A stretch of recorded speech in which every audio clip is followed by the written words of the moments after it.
les organisations des grandes entreprises, DEPM, notamment le syndicat des couturiers et tailleurs de Côte d'Ivoire, SYNAPCTESI, l'Union patronale des taxis communaux, UPT, de Cocody, la Chambre de commerce et d'industrie libanaise de Côte d'Ivoire, CILSI, le Cercle français d'affaires de Côte d'Ivoire, CFACI, ont décidé d'unir leurs forces pour faire face à la crise sanitaire, et surtout voir si les solutions envisagées par le gouvernement produisent les résultats escomptés.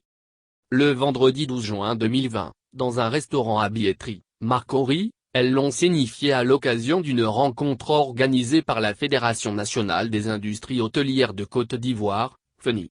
Justifiant la prise de cette initiative, le président de cette organisation, Lolo Dibi, a révélé que c'est une occasion idoine pour les opérateurs économiques d'évaluer l'impact du Covid-19 et des fonds de soutien mis en place par les pouvoirs publics en faveur des entreprises.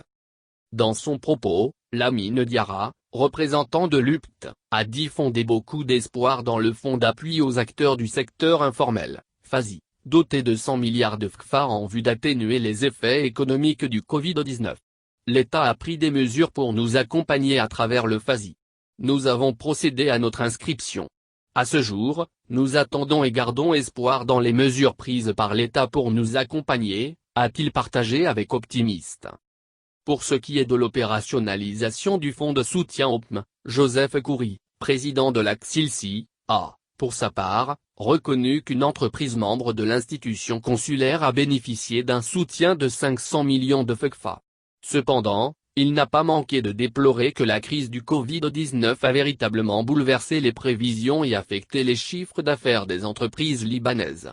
Nous avons constaté une baisse de 16% en mars, 27% en avril et 25% en mai.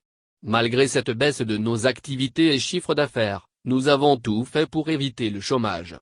Il est passé de 4,5%, a expliqué le président. Quant à Zécré Claudine, présidente du SYNAPCTESI, elle a évoqué les difficultés des stylistes modélistes depuis l'apparition du Covid-19 en Côte d'Ivoire. Nous ne pouvons plus organiser des expositions ventes et plus voyager. Nous n'avons plus accès aux artisans de l'intérieur du pays, nos fournisseurs de pagnes traditionnels baoulés, Dida et autres. Ce qui a provoqué l'arrêt total de nos activités. Conséquence, la pauvreté gagne le secteur, a-t-elle décrié.